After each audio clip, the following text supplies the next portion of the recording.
क्रांतिकारक आंदोलन भी बंद हो गया। अनेक लूपहोल्स के कारण, अनेक कमियों के कारण अंग्रेज सरकार ने दबाने में यश प्राप्त किया कि मेडिकल की पढ़ाई भी पूरी हो गई। 1,000 रुपए मासिक की एक नौकरी बर्मा में ये तैयार थी। पाल ने कहा मैं नौकरी करके नहीं आया, मैं तो अपने देश के लिए काम करने वाला। नागपुर वापस आए। चाचा जी ने विवाह के बारे में पूछा, चाचा जी को पत्र लिखा, इस जीवन में मुझे दूसरा कोई काम करना नहीं है, क्योंकि उन्होंने प्रतिज्ञा की थी अनुशीलन समिति में प्रवेश करने। यह जन्म मेरा देश के लिए है, अपने सुख का विचार अगले जन्म। और इसलिए कांग्रेस का जो आंदोलन चल रहा था उसमें उन्होंने भाग लिया। 1920 में उस आंदोलन का प्रचार करते समय भाषण किए, के चलते सेडिशन का मुकदमा उन पर चला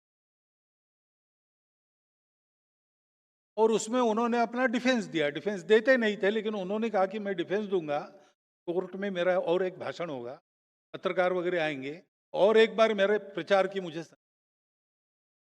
और उन्होंने भाषण किया। वो भाषण करने के बाद जो जजमेंट आया, जज ने लिखा जिन भाषणों के कारण इनको आरोप लगा है इन पर, उन भाषणों से का बचाव का भाषण ज्यादा सेडिशियस, क्योंकि उन्होंने यहीं से शुरुआत की कि अंग्रेज लोग हमारे ऊपर राज्य कर रहे हैं, ये किस कानून के तहत कर रहे हैं, वो किसने अधिकार दिया। स्वतंत्रता तो प्रत्येक व्यक्ति का जन्म सिद्ध हक है। मैंने लोगों को यही बताया है, स्वतंत्रता प्राप्त करने के उपाय बताए हैं, किसी के विरोध में कुछ नहीं कहा। जो आपके भाषण लिखने वाले लोग हैं उनको मराठी भी ठीक से नहीं आता, मेरे भाषण मराठी में। आरोप तो आपका झूठा है, लेकिन ये कोर्ट भी बेकानूनी है। इस न्याय को, इस न्यायाधीश को, इस न्यायालय को मैं,